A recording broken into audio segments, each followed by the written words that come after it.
Hello, everyone. I'm Jesse. And I'm Dustin, and this is Stud or Scrub. Who's who? You decide.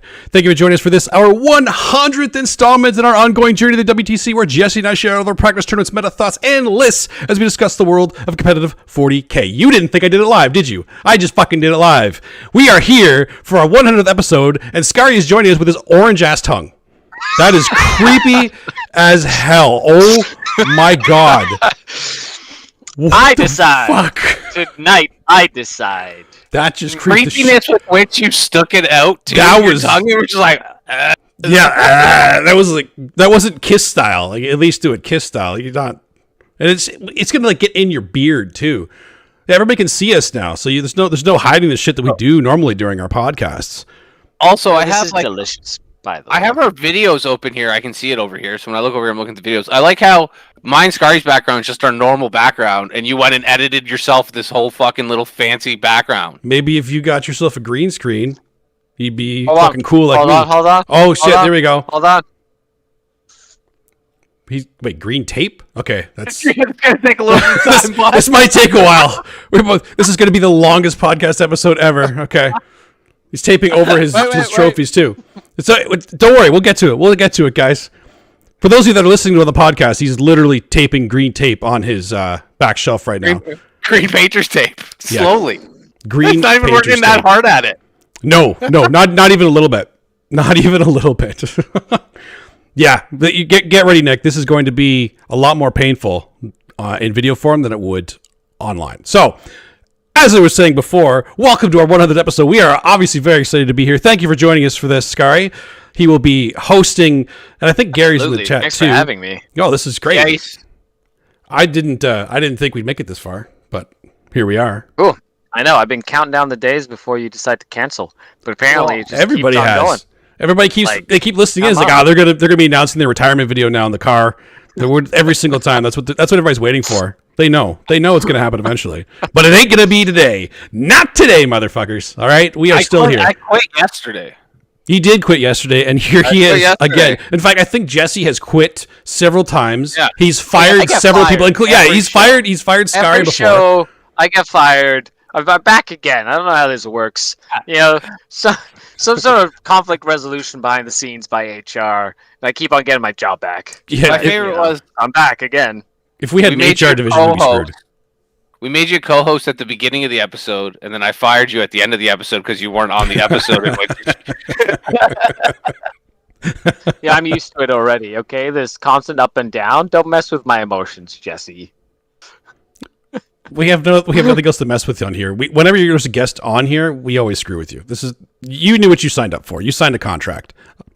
I did not get a contract. You don't I'm get just- shit about shit. All right. Yeah. You're not. Nobody getting that. told me. Who the fuck signed this contract? Yeah. I was told to buy a set of I had to headphones and talk Now, about 40K. stern words. I'm just stern happy words you with have a my headset. manager. I'm just happy you have a headset. So let's get into the content that we have today, because we have so much to talk about. It is our 100th episode, and thank God there's stuff to talk about for it, because otherwise this would be one boring ass 100th episode. I But- also feel like we'd talk for like 3 hours if you just kept it Oh rolling. yeah, we would With, like, not. We wouldn't would stop. endlessly. It'd be like way too late. Nothing. And all of you would be like, oh, not one of those 3-hour-long podcasts. Wah, wah, wah. We haven't done a 3-hour one before. I think we've done 2 hours. Might be the maximum we've done before. But now you all can see us drinking our tea and shit. I finished. Mine. Yeah, I marked this as mature, Gary. You should know not to have this window playing when your coworkers can listen. That's right. Is- There's lots of shit. I guess Gary's not in his farts tub tonight, And which I'm a little sad F-bombs. about. I kind of like Especially it if when we're he's in his talking tub. about petulant whack players. There Fuck are a those lot of guys. them. There are so many petulant whack players out there, and I okay, think there's going to be but- some in the chat here. But there's also filthy casuals, and we welcome all of you.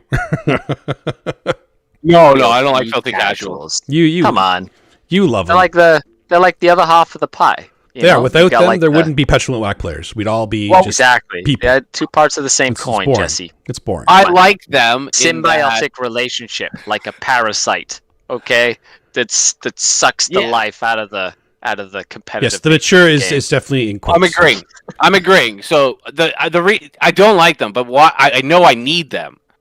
because if I were to go to tournaments without these filthy casual players, every tournament would have been like the fucking Stutter Scrub Invitational, which was just a fucking. Just literally, I just walked in there and it was like, oh, did you have confidence when you showed up today? We're just gonna make sure we take care of that before the day's done here. That was a great tournament, and we are gonna get to that in a second too. But that's the regular podcast, your regular scheduled podcast topic. So before we do that, we have to do what we said we were gonna do beforehand. Now, Gary, I hope you're still in the chat because I completely forget what the actual name of that show is. I think Mastermind or Quizmaster. No, it's not Quizmaster, is it? It's not that boring. Yeah, it is. Well, I'm gonna run it. I'm gonna run this today. Like, whose line is it anyway? Where the points don't matter. And I think that's the perfect way to run it. I'm gonna give out points to whoever I think is deserving. You know what? This is actually already turning out to be a better game. Anyway, Mastermind. I was close. Wait, did I say Mastermind? I don't see any of this chat. Well, you're not. Gary's on YouTube, but there's people on Twitch too. They're everywhere. People are coming out of the woodwork to watch this, and I appreciate everybody coming out. Oh man, 100 episodes, like a century old. Like basically 100 years old. Yeah, that's basically what that means. Coming out old over 2 years. That listen. It is over 2 years. Cool. I actually thought about when we brought you on for our 100th episode. I was like, we literally just cut our listener base by 33%. I was like, now it's just fucking Dustin's wife and my mom. There's only 2 people out there fucking listening right now. Yeah. Usually I'm sitting in my car crying because I get nothing but hate from Jesse while I'm driving down to wherever I'm going. Be like, he doesn't love me. Well, now's your chance because you get to ask the questions for him. So yeah, I do. You get to decide then. So served by the points that I give out. For those of you that aren't aware of what we were planning on doing for the first part of this, we are doing Mastermind. It is a British quiz show, basically. So Skari has prepared some questions for both Jesse and myself. We both have 30 seconds each, twice. So the first 30 seconds, we will both have to answer specific questions that are specific to the factions that we play. The second is going to be just general rules in the game. Now, I assume it might be competitive focused, but maybe it's not. I didn't really give Skari much direction. Just ask us questions. You gave me the perfect amount of direction, Dustin. None. You gave me enough of a sandbox to make beautiful things in. And that's what I'm looking forward to. Because if we all know if there's any lore questions about that, Jesse and I are probably going to fuck that up or make it up. Because Jesse only reads whatever the I actually know his shit's onto the fucking chaos. Only the ones that are good. Big mouth from the Jesse man. He knows. He knows. There's a lot of shit you could ask, but if you know what I mean. Like I've read my Betrayers. I've read my Aaron Dubitsky-Batten. I know what the fuck's going on. Okay, talking a big game. I'm curious. So, who do you want to start with, Skari? We're gonna start with Jesse. Let's start with Jesse. Perfect. All right. Let me put my foot in my mouth right away. Let's go. I already had you listed on my little list of questions that I knew I was going to ask you first. All right. Jesse. I hope you're ready for this. So, give me like a 5-second countdown. I will give you a 5-second countdown, and then I will switch it over so everybody that's watching us will be able to see. and then give me like a 5-second. Give me like a 5-second when it's going to be ending, or like a little 5-second Sure, I could do that. You know, like a check or a warning or something, or I'll say 5. Or I'll say quiet like 5, 4, 3, 5, 4. Just stick up your hand. Oh, I could. Well, no, because you won't see that. I'm not looking at the camera. camera. Yeah, you're not going to look at the camera. Looking at the phone. That's right. Yeah. It's going to screw you up. Okay, you Harry ready? already has a vote for Dustin, so Jesse, you're already on the back. Oh, you're already on the back foot. Don't put too much faith in me, Gary, because I'm controlling so much shit on the stream right now. I am not going to be able to focus on it very well. Good job, Gary. You get 10 points. You're now playing in the game. Gary's winning already. He is already winning. Fuck you, Gary. Right. Show up, we'll talk shit. Get out of here. All right, you ready? Okay. I'm ready. All right, here we go. 5, 4, 3, 2, 1. What legion is on the cover of the Chaos Space Marine Codex? Black. What is the name of my favorite Black Legion stratagem? When the World Burns. Nah, that's wrong. Name 5 legions. World Eaters, Emperor's Children, Thousand Sons, Death Guard, Black Legion. That was way too easy. Name 3 demon Primarchs that are all still alive. 5. Ooh. Angron, Mortarion, Magnus. What is the name of Done. Lucius the Eternal's sword? I don't know that one anyway, so it's fine.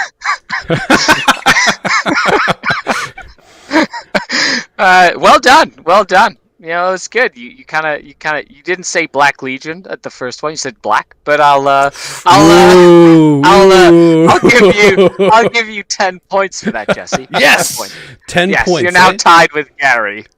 All right. All right, Good I actually job. got to show these points job. here. Oh, there we go. All right, I got to change Jesse's score. Jesse has 10 points. Why? We don't know. He just has 10 points. So, as a bonus question, Jesse, to get 2 more points here, what's the name of the elite members of the Lunar Wolves that Abaddon was the leader of? Ooh. Oh, I know this.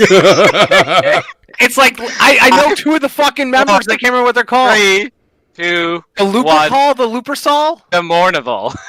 Fuck yes. All right, you got me. Yes! I stunned. So you get -2 points. He's now at 8. Oh, he's now at 8 for that points. question. Shit. All right, there we go. I'll just make that change here so everybody can see. It's at 8 points now. Like little horses and shit.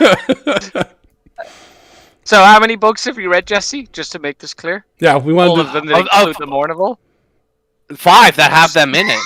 Yeah, okay, there you go. Even Nick got it. Nick got it in the chat. He nailed it there. Good job. I should open it up. So I fucking. Okay, Justin, are you ready? I am ready. I'll give you the same countdown, and then I'll just have to keep an eye on it. I'm gonna fuck this up. It's gonna be bad. Okay. Okay, It's ready? so good. So good. You ready? Points don't matter. Okay. The points do matter. They matter to me. Okay. Oh, sure. All right. Yeah. 5, 4, 3, 2, 1. Name the transport that Genestealers use to get from system to system usually. Tyrannocyte. Or a hive fleet. Old iconic Genestealer cult unit did not make it to the Codex. Zones. No. Name 7 character units from the Genestealer cult Oh, Codex. you motherfucker. Magus, Kellamorph, Locus, Sanctus, Patriarch, Alphys, and time's up. Okay, and bonus points if you can tell me what each one of those does. Okay, which ones did I name? The Locust is the close combat guy that can heroic 6 inches, does 2 damage on the heroic intervention or charge. Magus is the psyker that can use a familiar to use a second spell. Get the upgrade for cult psyche. The Patriarch is the close combat monster that can also cast a psychic power. The Kellamorph is the pistolier with a ton of shots with his 3 fucking pistols. Who There's else did I say? there's like 11 or 12 characters and they all do something believe you went completely 7. different. Yeah. Anyway, so the answer to the first one was a Space Hulk. Space Hulk. That's Genestealers yeah. move from place to place. The second one was the Limo, the iconic Genestealer cult the limo. unit that did the Yeah. Genestealer cult Limo.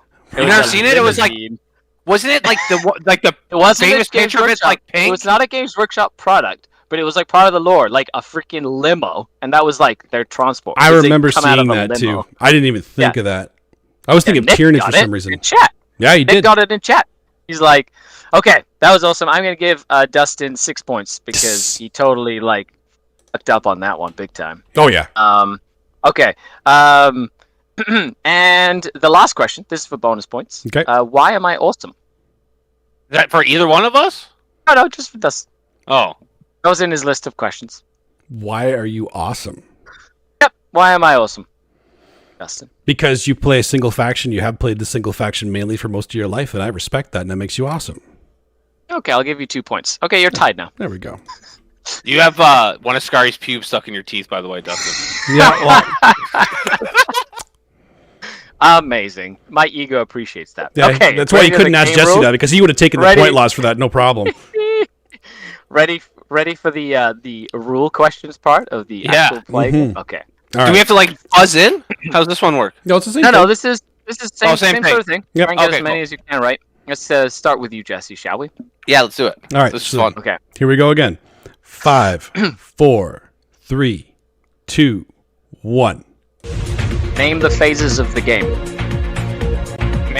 Move, psychic, charge, fight, morale, and coherency. No, Okay. coherency is part of morale. Well, it's part of the round. Yeah. What are the types of psychic powers? Witchfire. That's the only one I can think of. Blessing. 5, 4, 3, I give up. Next one. 1.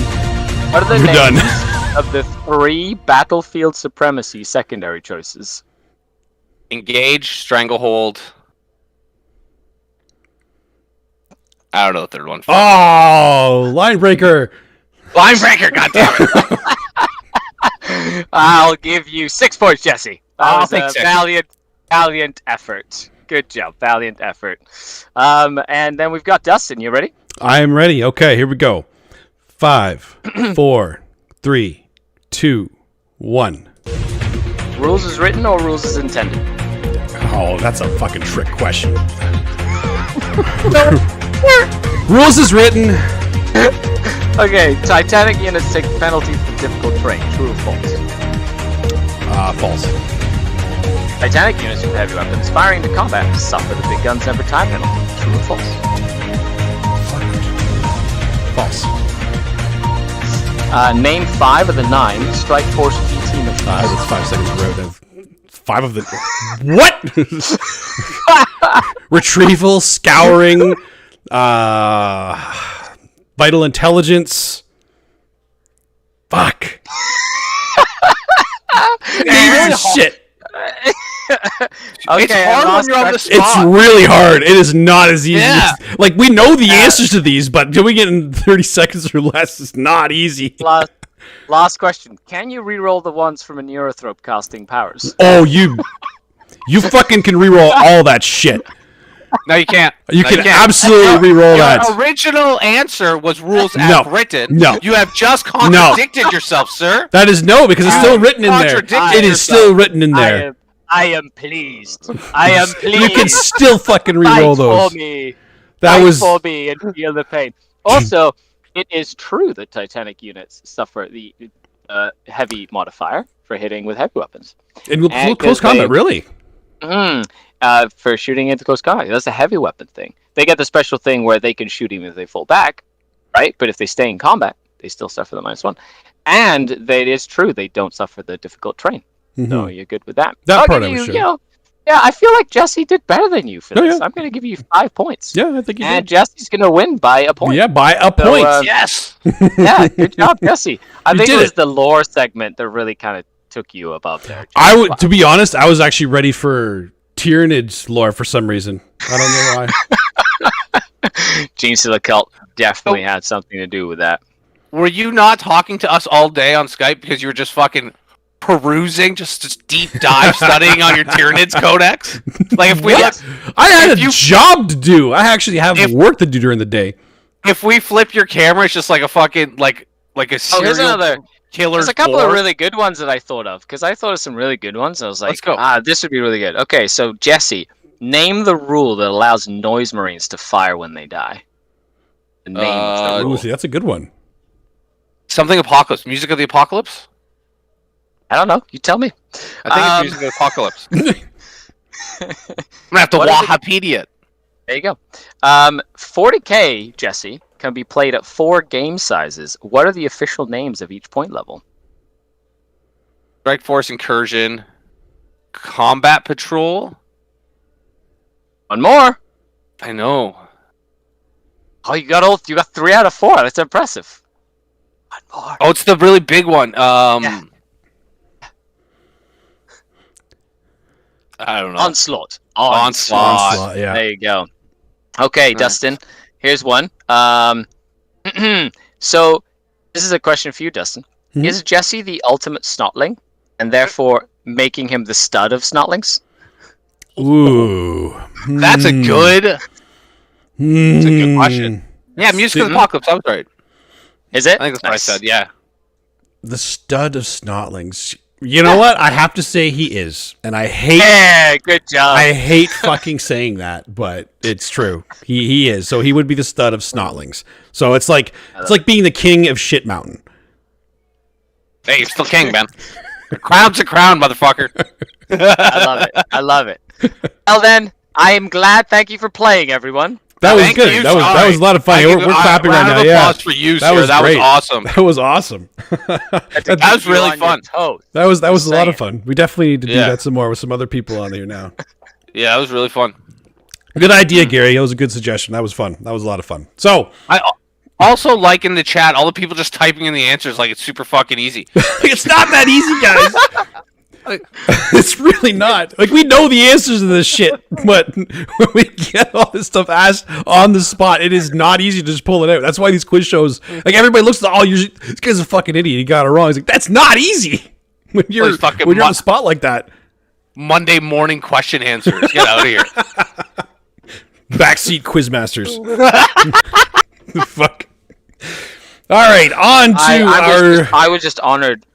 I was honored to be, asked to do this. Well, we had to ask you. You were the first guest on here. You've been one of our biggest supporters too. I would like to thank Master Vect. I would like to thank everybody else who believed in me. He's doing an acceptance speech now. It's not an Oscar. It's the 100th episode, bro. Don't you dare play me off, okay? I was gonna say, do we have that music? No, yeah, that. Oh, jeez. All right. Okay, I believe that's the rest of an actual podcast, which like there is the rest of an actual podcast, so we can actually get to the real content now. So you ready for some real content? Because we had a fucking awesome tournament that we played this weekend. Finally, that Jesse kind of hinted towards beforehand that of how easy it was for people to play in it, and how the competition was very light and there was no hard games for anybody, and everybody could just easily win their games. And that was a veritable shark's tank of an RTT. Yes. Which was awesome. It was so good. I was not doing well and had to play fucking Diogo in my third game. I was like, what is going on here? That's when you're playing like a top player and you're 1-1. I was 1-1 in like the first game. I got my ass kicked. I was like, after that first game, I was like easy, bro. Some reading, and then I was like, oh no, not at all. The next two games are fucking crazy hard. I was like, what is happening? What happens when you go to an invitational, Jesse. Yeah. When you get invited, King of Shit Mountain. King of Shit Mountain, exactly. I'm not inviting myself next year. I mean, technically, we usually don't invite ourselves to the Center Scrum Invitational. Yeah, I'll invite myself next year. We hadn't played a game in a while, so we played. We wanted to play. This wasn't the official one, but it was a lot of fun to get people in there. The official one still has my name at the top. It does. And the only one right now, there technically has only been one official invitational, and it still has Skari with Dark Eldar at the top of it from 2019, I think. You ran the gauntlet on those tournaments. You won 2 days in a row. Yeah, that's right. Yeah, both the GT and the invitation. Back in the day when Dark Eldar were good. We're not gonna comment on that. Sorry about your luck on what's going on. Really sorry that your codex got such shit on so hard lately. We all know how bad Dark Eldar are right now. You can see anybody who's listening to the podcast. You can see Jesse's face as he said that. Priceless. Yeah, it was the face everybody should have made. That's all there is to that. So we have to talk about the draft briefly. The draft was actually really close. It was. And I'd like to thank Adam for screwing me over. Good job, Adam. By beating Hamza in the last round. Because, that was so close. And I think it still is really close, but I think Jesse just barely eked it out. Because I had Hamza and I had Skari, didn't I not? I think, yeah. Yeah. I actually have this written down. I can look at this. Yes, I had Skari and Hamza. So Skari got the second place. Devin was your first pick, right? Yep, Devin was your first. He got knocked down to fourth because Skari's win in the last round against him. Yep. I did my best. No, I did my best. you went undefeated. Like we got to clear this up. Skari was second place, but he was 3-0. Sid fucked himself by getting too many points and putting himself in the first place. Yeah, that was you played yourself. You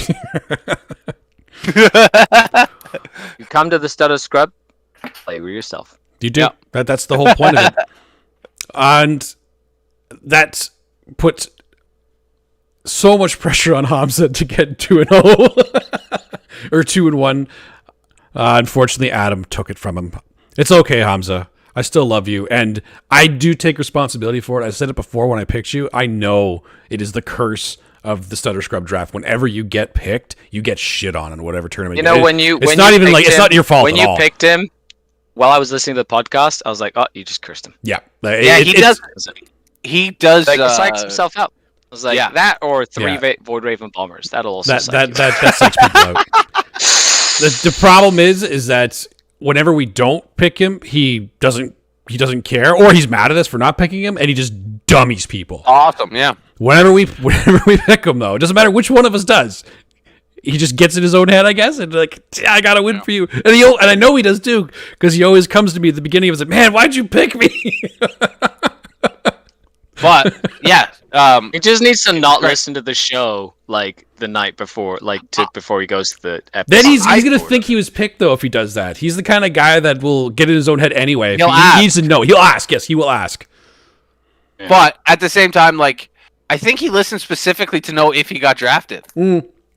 I think a lot of people do. A lot of hands up in the chat, because I know there's a lot of you in there. Hands up in the chat. Do you listen to this podcast specifically to see if you were drafted for the tournament that you're going to that we're drafting for? I'm curious. We'll keep talking because obviously we're still a podcast. The only reason I listen to this is to get picked. You get fucking drafted every time. You do. Like, you get drafted. We can't not draft even you. when I'm not there. Like, come on. I've thought about taking, like, knowing like a big tournament's coming, like, locally. And then just for, like, the small tournaments up to it, just drafting people I know weren't going to go to that tournament, just so that at the big tournament, I just have, like, a team of 25. The Josh Death rule, or is it the Josh Death rule? The Josh Death rule. Man, he's playing the game now. He's playing the game. Josh Death is? Oh, me. No, you. What? Yeah. I thought you said Josh Death. I thought you meant retirement video. Retirement video. Okay, we got a couple. Hell no. Will does. I figured he would. And Hamza just listens for Jesse's voice. That's fair. And yeah, Adam is thanking you for wearing your Stutter Scrub shirt at the Invitational, Jesse. The Stutter Scrub Invitational, your brand, and even the store employees were wearing Stutter Scrub shirts, and you weren't fucking wearing yours. I'm wearing it now. Yeah, but now we're on a podcast that is literally our brand too. Yeah.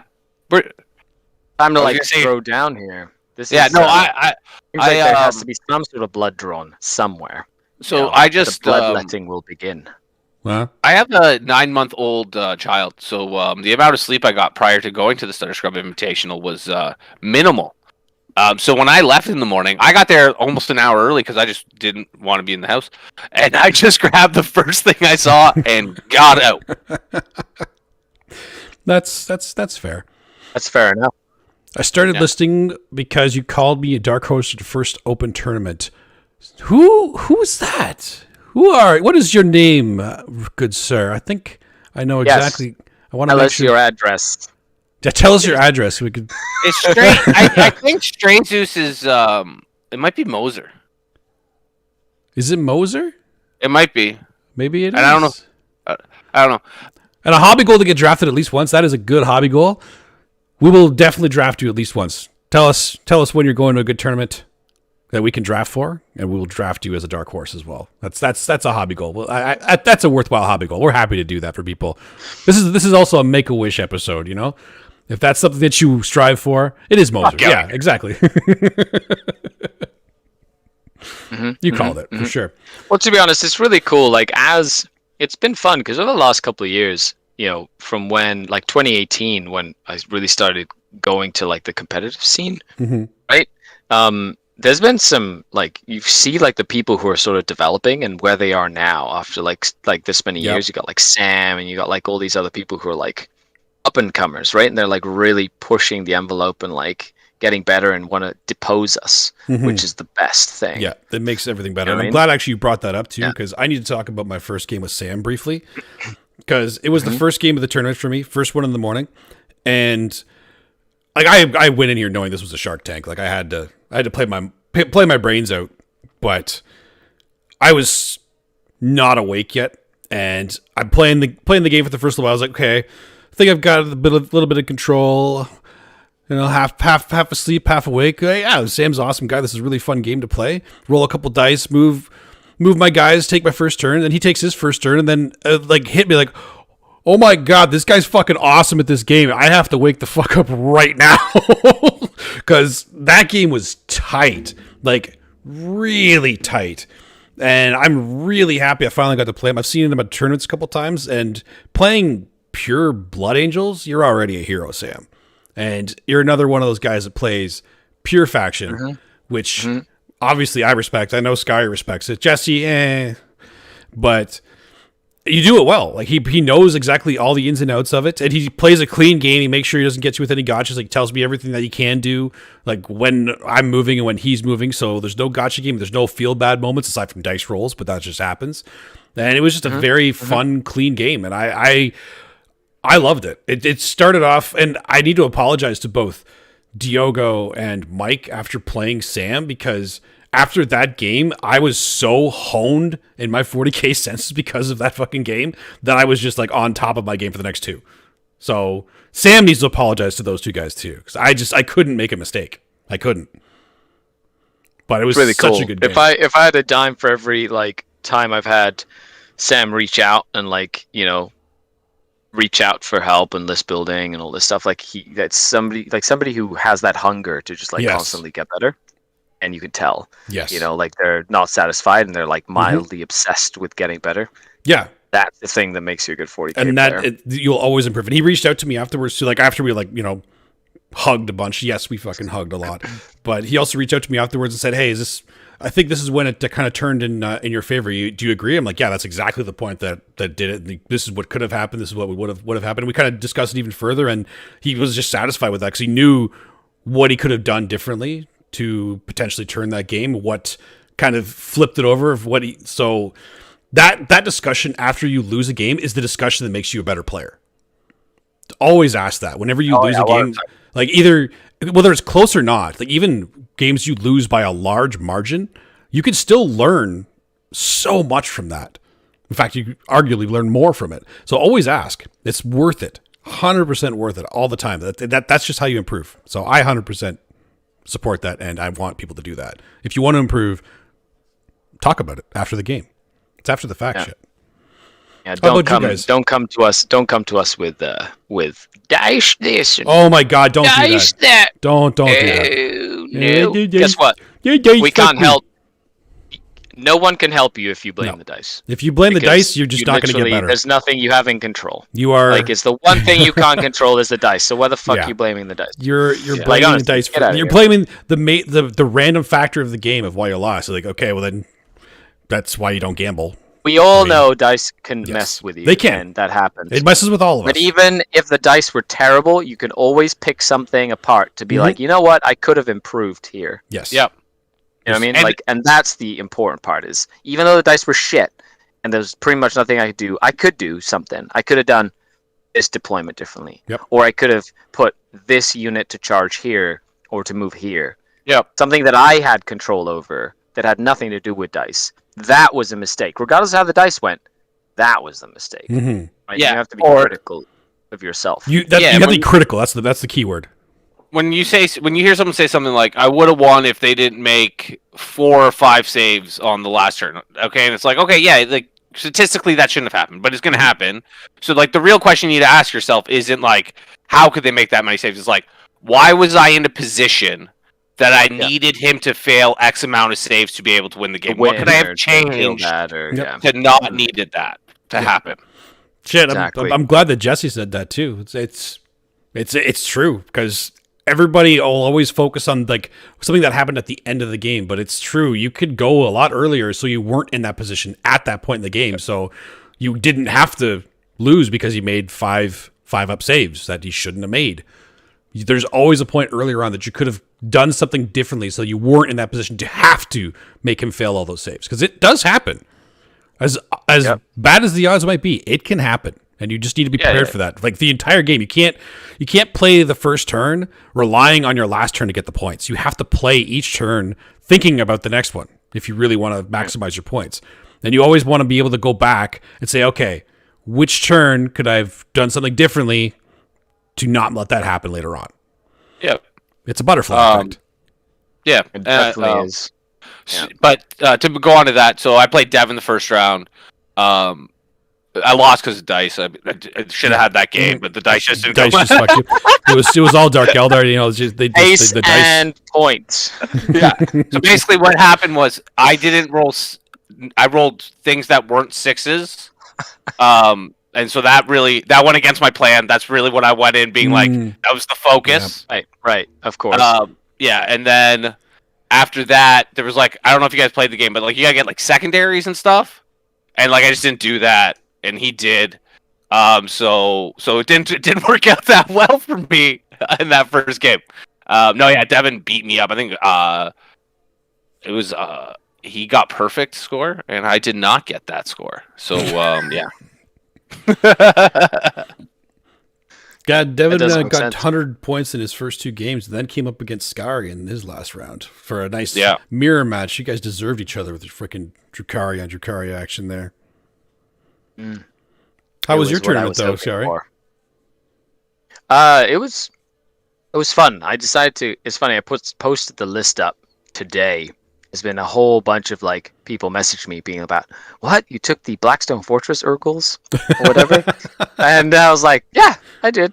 You know, I'm a petulant whack player, so I'm gonna use every tool I have at my disposal in this freaking Shark Tank of a tournament. You have to in that game, in that tournament. That was...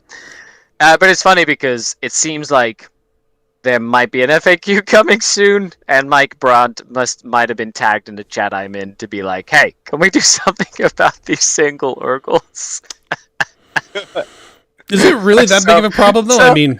whatever. You know, I know it's 16 points to do stuff. We have... so, I played against Cody.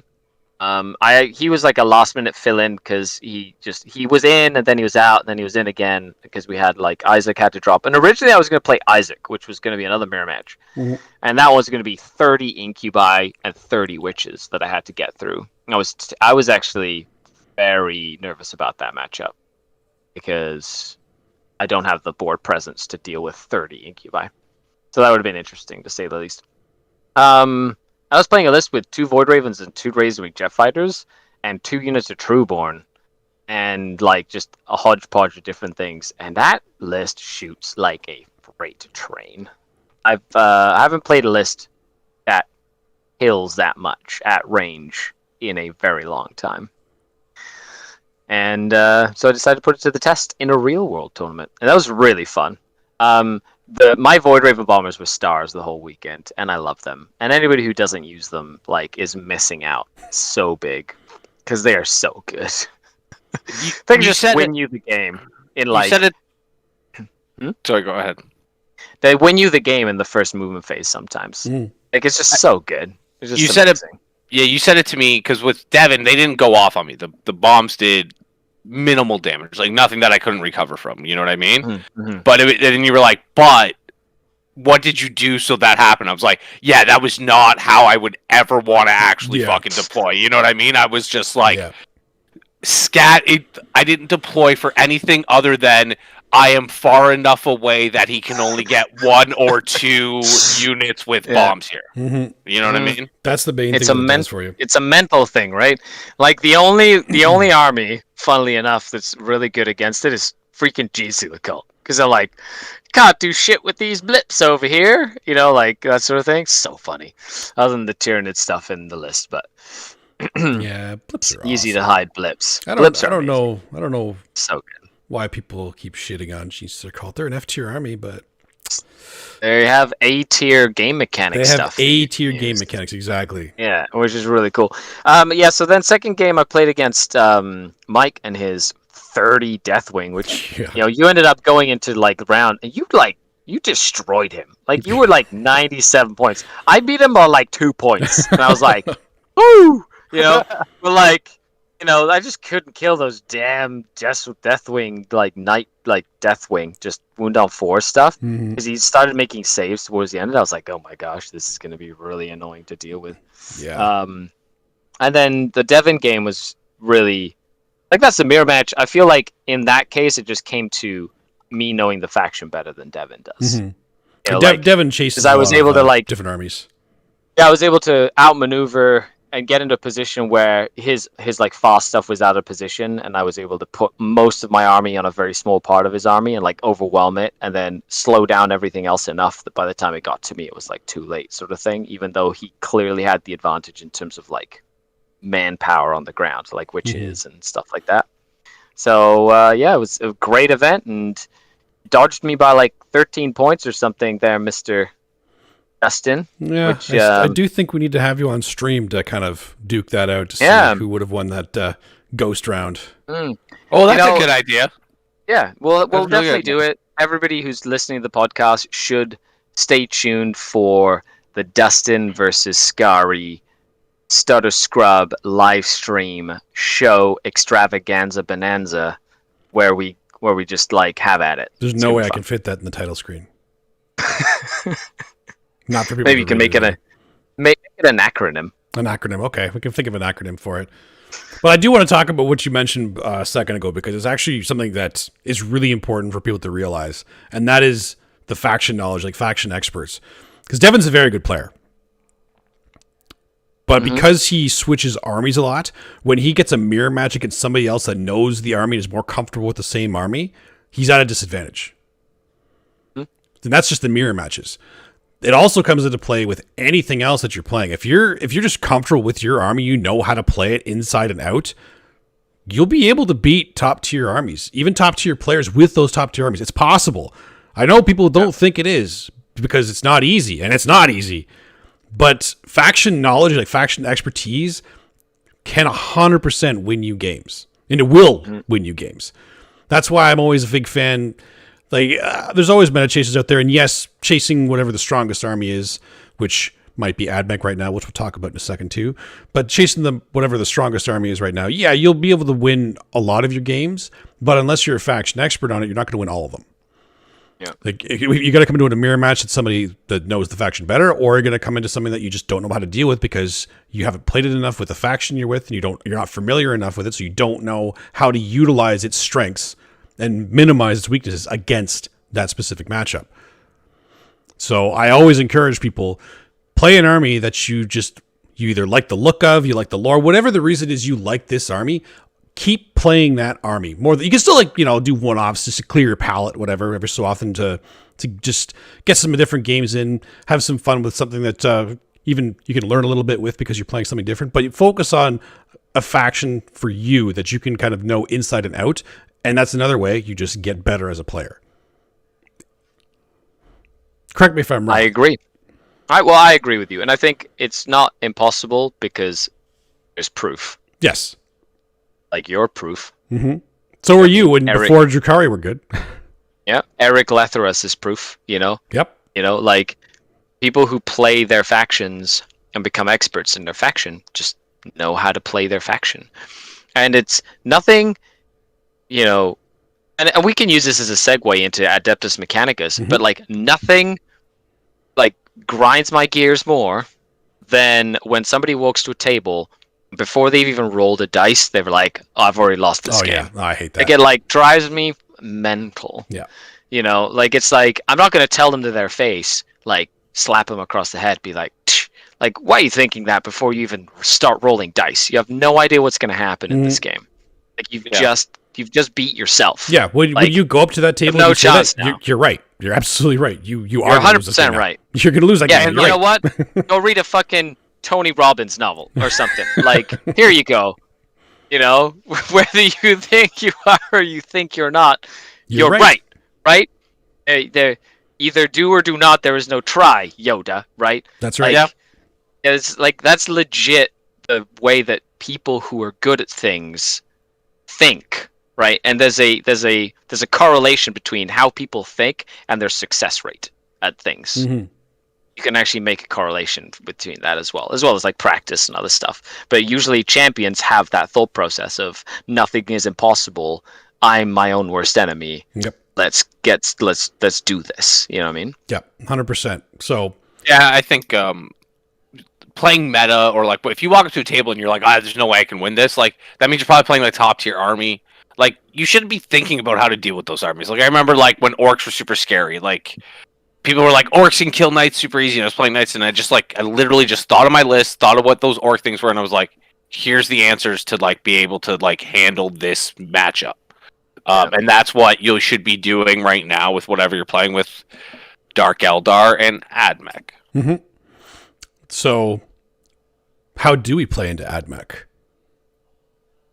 Because they're fucking everywhere now. Now, mind you, they're not as everywhere. They're not as everywhere as Drukhari. Yeah, they're not as popular as Drukhari were when they first came out, mainly because Admech is a little bit newer, so there's not as many people that owned it or could easily just purchase like a fully painted army to bring it to tournaments. But I would say it's definitely more oppressive. The Admech list to paint too. Like it'll have a bigger hobby leg. Definitely a hobby leg on it. Yeah, so I almost feel like it's only going to get more prevalent in the meta right now as people start. You know what? As a Dark Eldar player that has recently been maligned by the general discourse of the game. Well put. I want to say, have some compassion for your Adeptus Mechanicus brothers in arms and sisters in arms. And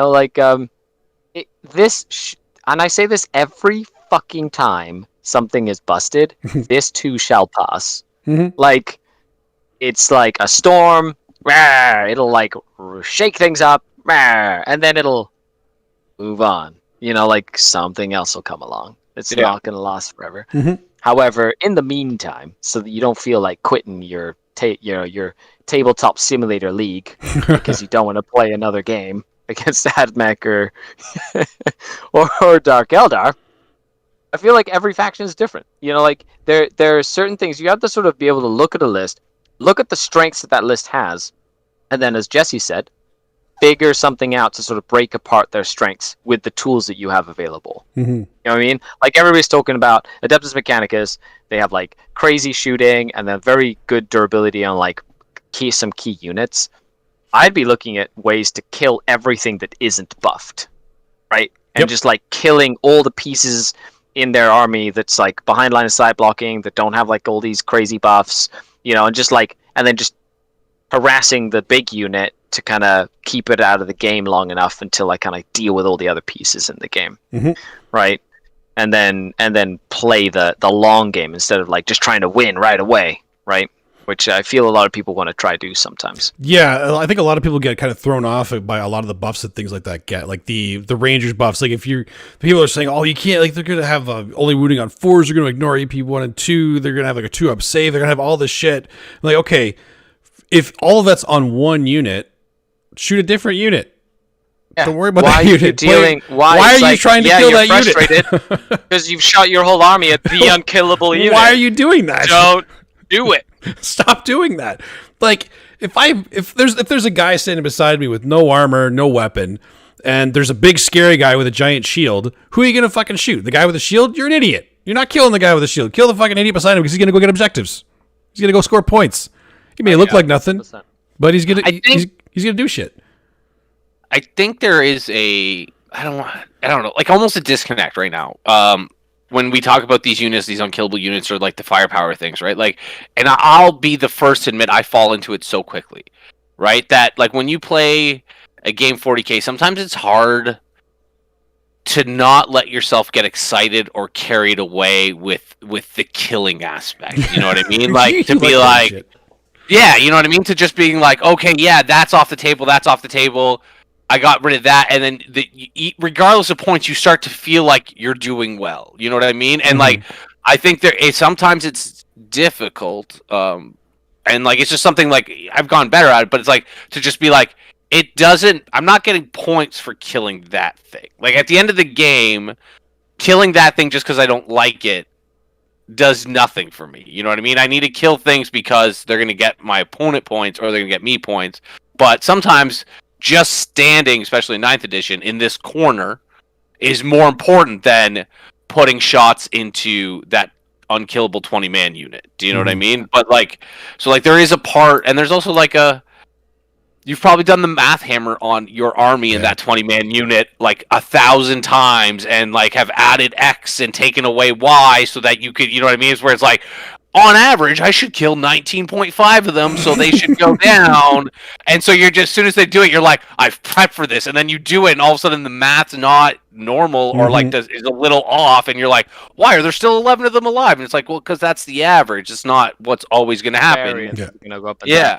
Just to make that note, I haven't calculated any of this. Okay, I don't know how much of my army it takes to kill that unit. All I know is if it's an unkillable unit, I want it to remain unkillable. Yep. For my purposes, which is to hold it in combat and then have my whole army touching it, so you can't shoot anything at anything that's in combat with this unkillable unit. Yep. There are a lot of ways to deal with things that are unkillable. You just have to get it out of your head that you don't have to kill an unkillable unit to win the game. You can't. You don't have to do that. I don't think there's also so many ways right now. There are also so many ways right now to like take objective secured away from things. Lots of factions, like if they're on an objective and you're like, I need to take that objective, you just need one obsec and a power. Like even if it's 20 unkillable models, you need one ability to remove like obsec, and then one obsec model to trump all of that big unkillable unit of doom. Right, and there's ways to do that, and factions are getting that more and more as you kind of like get into 9th edition. Older codexes, they're a little bit, on the back burner.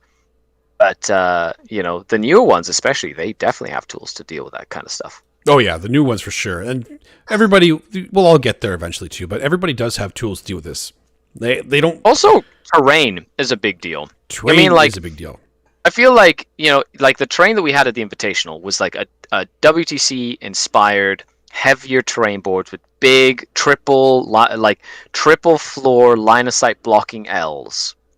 Which, by the way, like even though they're like tricky, because it's not like a crazy amount of line of sight blocking, it's enough from different angles. But like if you could maneuver and use like firing angles, like you couldn't just hide everything all the time, right? Like they're well designed that way. Like if you're playing at like your local RTT and your local AdMech player is just crushing people, it could just also be that your terrain is terrible at your local store. In which case, you might want to take inspiration from some of the international events that you're like, oh, cool, these styles of terrain pieces are being used. Let's try and, make them out of freaking cereal boxes. Like, literally, cut, like, a cereal box up and, like, put a cereal box down and spray it black or whatever. Boom. Instant, like MacGyver it or something. You know what I mean? That's function over form argument, right? You just want to make sure that you can play the game. Does it have to look pretty? I'd rather it be functional. I really did. I really would. Dollar stores sell that foam too. You know what I mean? It's like foam surrounded by like paper. It's like $2 for a sheet. Foam and core. Like, it'll make three. Yeah, it'll make like 3 buildings. Yeah, maybe even more. They changed the game 100%. Like Jesse and I talk about this all the time. If you're on Planet Bowling Ball, suddenly knights are fucking awesome. Like they're ridiculously good when there's no terrain on the table. Terrain changes the game so much. Yes, you're right. Like when people back in the day, they would leave the Castellan alone because it was just unkillable early on in its heyday. So they would just ignore it. They would just kill everything else and just take objectives from them because there's no point in putting your whole army into it and not kill it. And even if you didn't, and it's down to like 8 and it goes up to full anyway. Like, you want to make an impact with your the good old days. The good old days for Jesse. The good old days when knights were just dominant. When you were bringing your Chaos Knights as Imperial Knights because Chaos Knights didn't exist yet. Yeah.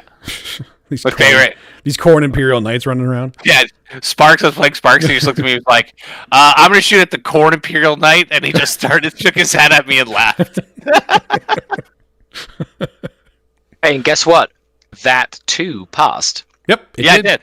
I mean, that was oppressive for its time, and and it cycles through.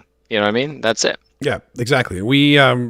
This will pass too. We feel it a lot more right now because there's a bit more lag between codices and different updates. And I'm going to say that certain updates get a double update too, so we feel it even longer because of that. So like a codex will come out and then it'll get a supplement added to it like a few weeks afterwards.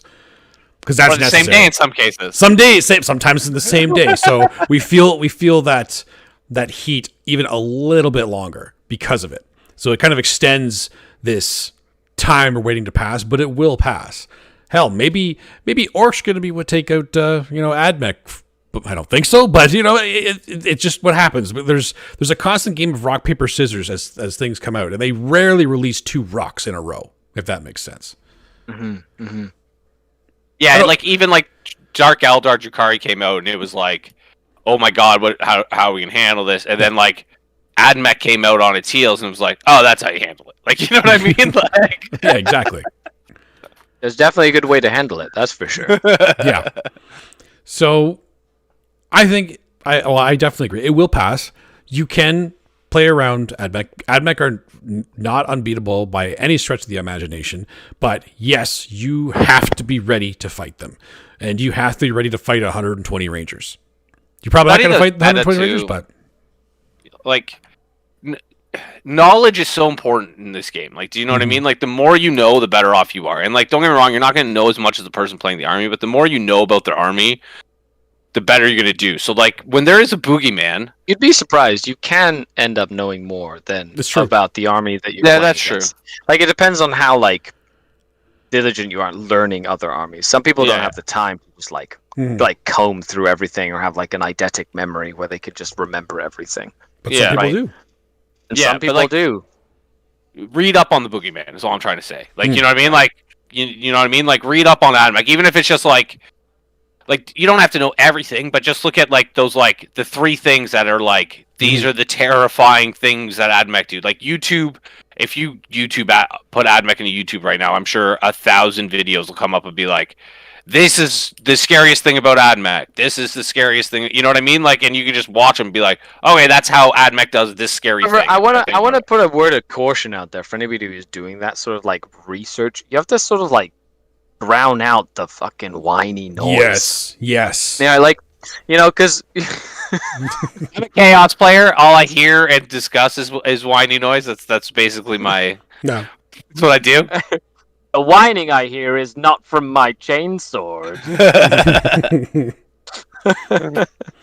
But you know what I mean? Like, you have to be like, you have to take a giant spoonful of salt when you're like going through all these like, or sugar, I say, to offset all the fucking salt that you're going to be reading, being like, oh, it's unwinnable, and this is the worst, most broken thing. And most of these people who like type or make videos, like, they've been sitting in their basement for 2 years, and they haven't been to an event in fucking 2 years. Yes. And like, they're very vocal, but they haven't put it, other than maybe TTS, which, by the way, is not the same as regular 40K. Thank you. Right? Like, it is not. This is coming from Skari too, okay? Everybody listen.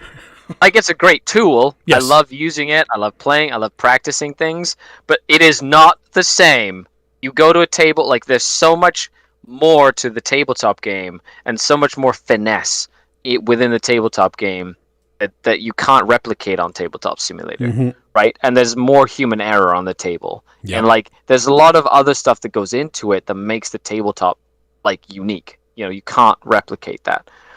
Even like depth perception, like the depth perception and the measuring of distances and stuff like that. Anyway, I forgot where I was going. I turned into a rant about Tabletop Simulator. Take a spoonful of spoonful of sugar to offset the salt. So a lot of people have maybe practiced this matchup a million times on their on the Tabletop Simulator like games or whatever. And then most people, or I say most people with a grain of salt myself, because I don't want to generalize. However, I would assume that a lot of people that practice play maybe 1 or 2 turns and then quit.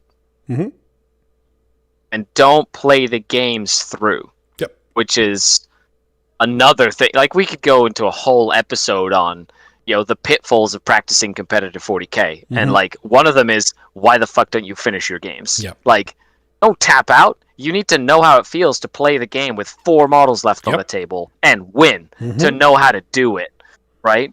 You're not going to do it until you learn how to do that stuff. I've won more games with less models than I do with more models. Yeah, 100%. That's not. It's not even close. Attest to that. No, it's like every game that I've ever played in a tournament that's like high stakes and there's like a crowd. People come up and go, "Oh fuck, Skari's army's all fucked up," and then I have like 3 models left and like, "What? Skari won that game?" Yes, yes, I did. They'll walk 4 away. models left on the table. They'll just walk away. Oh, this is over. He's only got 4 models left. It's like, no, that is not the judge of the score. That's not how you judge a score of a game. It never is. I mean, though, and it goes back to my thing, right? Like that focus on the killing and the death, right? It's really hard for a lot of players to, and that's why people quit, right? Like you get to the bottom turn 3 and you're like, I got 4 fucking units. He's still got 7. None of my units can really do anything against them, right? And so you like you were saying, you when you walk to a game and you're like, I've lost. Like at that point, you sort of defeat yourself. You're like, there's nothing I can do, right? And so you've lost, and that's when you're just like, let's talk it out, and you're just like, I got nothing, you know.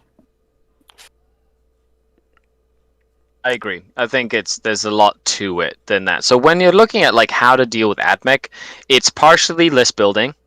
It's partially environmental, like look at the terrain in your local area and see if it's going to be a factor, right? It's partially mentally, right? So you're looking at like it's like different factors that affect the outcome of a game, right? And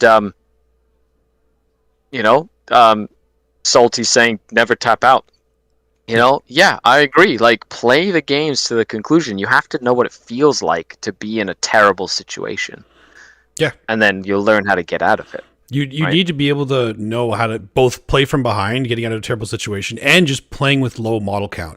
My game against Diogo at the Invitational, at the end of turn 2, there were 5 units on the table between the 2 of us. A lot of death. If we didn't practice playing with low model count, neither one of us would have scored any points after that.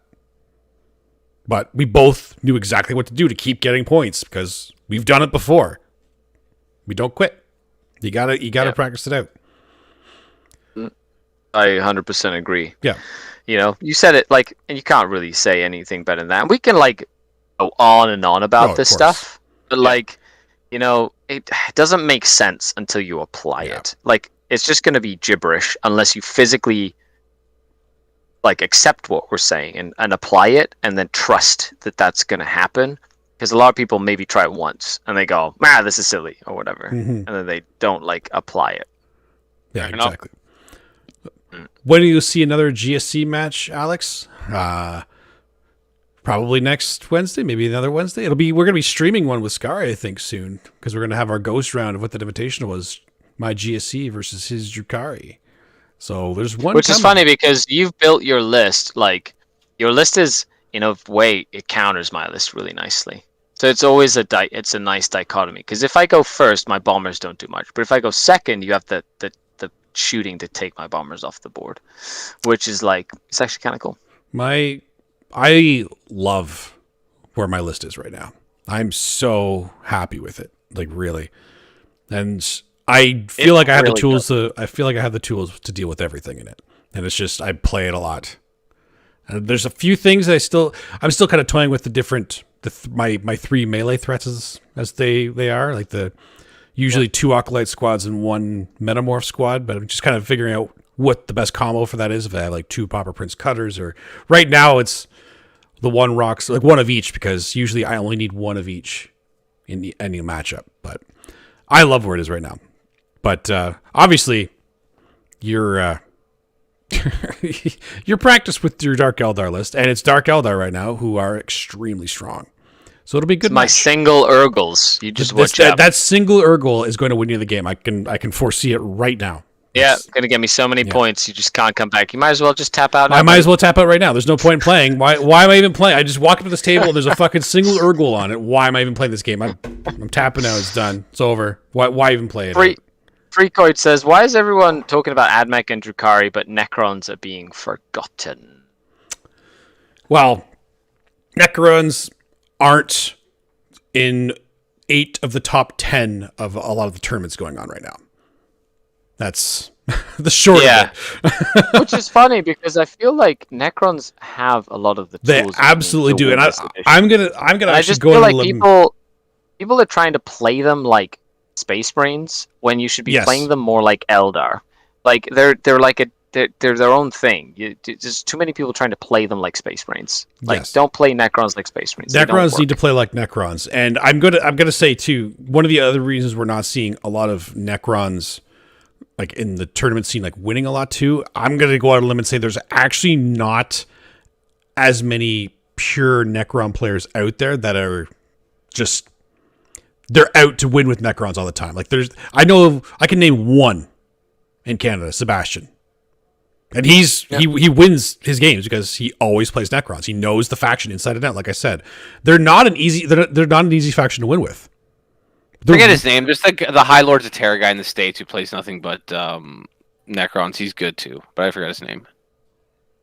Okay, well he's been mentioned now technically. I thought Skari would know it. That's why I mentioned it. Caleb? The guy he's in out of the Necrons. He's out of the States. One of those guys. Mm-hmm. I forget his name. Yeah, but he's good. He's good. He's either usually way, like top Necron player. Yeah, like, either way, like there's not that many really good Necron players like that. Like, and Siegler's a really good Necron player too. He just doesn't a good player in general. He's just a good player in general. Yeah, he's just a good that's the thing about some of the people who just play 40K for a living. You know, you can practice with anything that you fucking want. Yeah, exactly. Whatever. When you know that much about those kind of factions, you can bring them out and you're comfortable with them to know. It's really funny because I feel like if I were to play Necrons, right, and it's funny because I've had Necron sparring partners for many years, like dedicated Necron players that I've played with, and there are some really cool mechanics. Things like using a monolith, for example, to like teleport units around and stuff. Like there are cool mechanics like that people just put in a box and don't even consider. Yep. Right? And they just go, no, it's shit or whatever. But like I know as a player and as a tournament player and as a person, I know that mechanics like that would be really annoying for me to deal with in game against somebody who knew what they were doing. Like if I were playing myself playing Necrons that had like crazy tricks, I'd frustrate the hell out of myself. Yep. And I'd be like, right? And that's kind of like the style that I feel like Necrons should be playing. Yeah, exactly. And that's cool. Yeah, see that's just it too. I think, and people are saying in the chat too, like they're stuck in the past and what they're playing. They're not thinking of they're not trying new things and thinking of other things that have been shit for so long. They're just packed up in the box, so they're not trying them.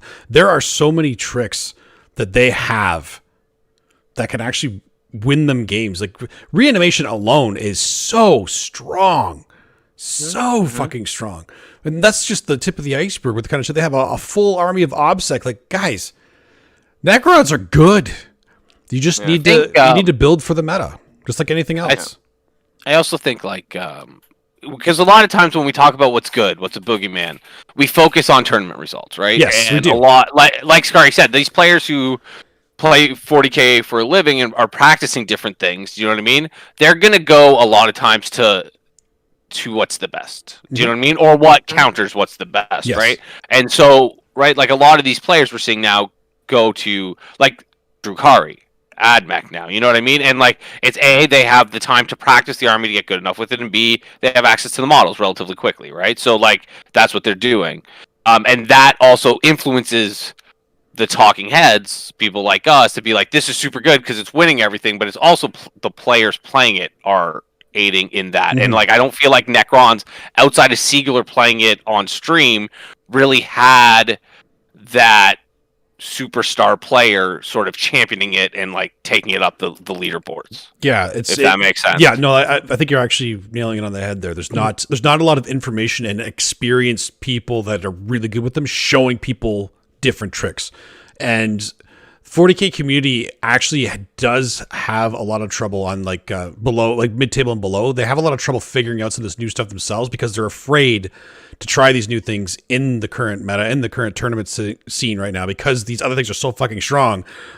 We can't try something new because this is what we know has been good in the past. We don't know how to beat this new stuff. There's nobody showing us how to do it. We're not seeing how to do it. So they're not able to take that and kind of build on it a little bit. So there's not as many people experimenting. And I think a lot of the times when people do experiment and they just get beat up, they stop trying. They don't experiment anymore. Yeah.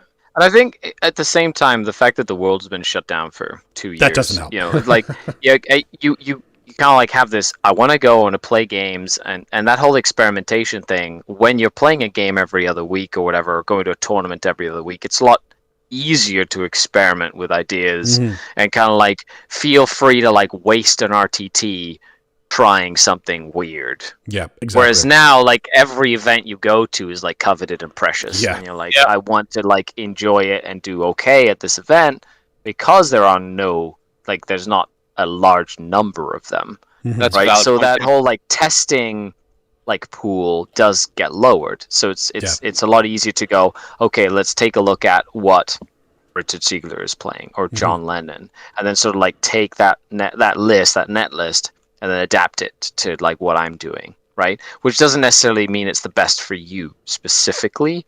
It's just something that's easy, it's comfortable. Yeah, exactly. Right?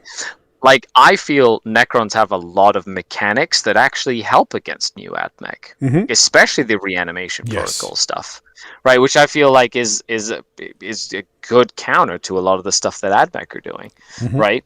But but then like Necrons have a bit of a hard time against like Dark Eldar, right? So it's like that rock paper scissors. But there's so many Dark Eldar players that have kind of pushed all these Necrons into like oblivion. Like almost. So like all these Necron players are now playing AdMech instead of like trying to find a way to beat AdMech with their Necrons. Yeah, right. For sure. Yeah. No, that's definitely true. I mean, since we're actually live right now, there's a lot of questions in the chat, so we may as well start answering these. This is the benefit of doing these live. So, Paul Radcliffe says, I get what you say about playing it out when you have a few units left, but what if your opponent says it's over? Well, there's nothing you can do to make your opponent finish a game. Yeah. Shake their hand. You know what I mean? Thanks for the game. Like if they're the ones that are losing. Yeah. If they're winning and they tell you it's over, fuck you. Like, I want to see what I want to see what I can do. Like, but if you're winning, especially like to the point where the person's like, it's done. Yeah, like, don't force people to finish the game if they're that down on this. It's not worth it for you or them at that point. If they're already down, like, the game's supposed to be fun, right? Like, if you're losing and you're having a hard game and you want to finish, like you have to be like, I'm going to learn. It's going to be an educational experience, or you go, I'm going to try and do something silly. Let's see how many models my Archon can kill before he dies. Like, fun. And then you kind of give yourself like a little, mini game, theoretical mini game that you can play to just pass the time, right? Yep. But if your opponent is like, do you just want to call it because you're losing? Yeah, you're like, get fucked. No, sit on it and twist. That's all. It's like when somebody does something stupid, like, I'm gonna see how many frag grenades it takes to kill your knight. You're like, okay, Mister Bragg, autocannon Bragg, you just want to take your knight off the table? No, you can roll every fucking dice roll until it happens. Yeah, exactly. Clock's on you, buddy. Here you go. I'll wait here. I'll wait. I'll let you roll all that shit. Roll it. Yeah, exactly. Yeah, that's if you're losing, they can't say that. That's rude. Punch them in the face and keep playing. But if they're losing, there's no point. If they're forfeiting, let them forfeit. Yeah, they won't learn anything. You won't learn anything because they've already resigned themselves, right? So, yeah, it's really fun. Sometimes you can just like reset the table and then play again. Be like, okay, we've already submitted our score. Want to try again? But this time you go first, or I go first, or whatever. Like you just be like, hey, let's play a try a game different afterwards. one. It doesn't matter anymore. Yeah. What above all, as Nids need some help, what would y'all add to them?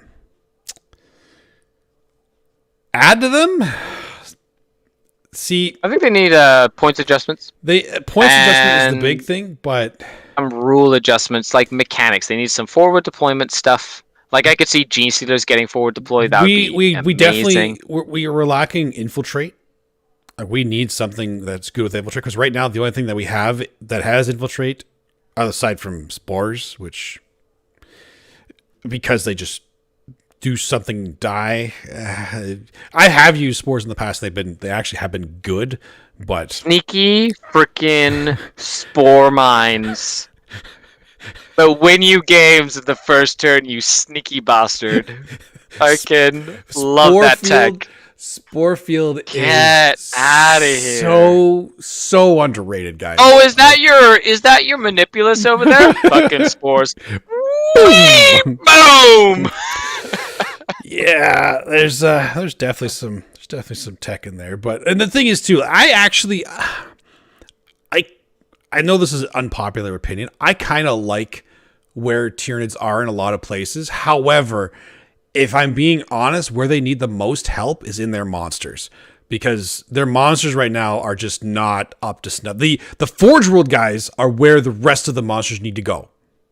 Because right now, monsters in general are in a monsters in general. Right That's been a good template, right? Like the Dima, the like, the Scythe and Barb Haradul, even the big flying one, right? Like they're actually pretty decent for what you get.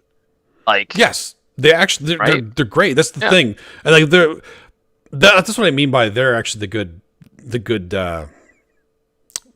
line to kind of try to put all the other ones at, because I like where they are with the extra damage and even their movement and even their durability is kind of there. So right now, actually, Tyrants are one of the best units in the Codex. Let's be real. Tyrants are actually one of the best units in the Tyranid Codex. They are. But they will never see the table of competitive play because they give up so many secondaries so easily.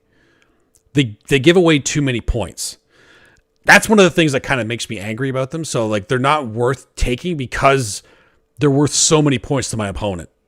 Like I have to build a list based around Tyrants. But at the same time, you don't want to worry about points you give away. You just want to make sure you're getting more points than your opponent, right? Yeah. But I think the main thing, monsters need their update. They need to get reworked to kind of match the power level of the Forge World guys. Hiveguard need to shoot twice, but I'm pretty sure they're going to lose it. And I would like to see... Anyone kept it? Shoot twice? Not yet. No, there's like, for example, the new Orc book, we've got the Ludas, not the Ludas, the Tank Busters? the Flash Gits. Flash They can shoot twice as long as the second shot's at the closest target or something. Okay. They kept like a strat now. Oh, it's a strat instead of a 6. It's not a roll anymore, it's a strat, so it's like consistent. They can do it pretty much all the time. That might be one of the first ones that have kept that I know of. I don't know many others that shoot twice. Aside from like, there's no stress. There's like cherubs that allow you to shoot again and stuff, but...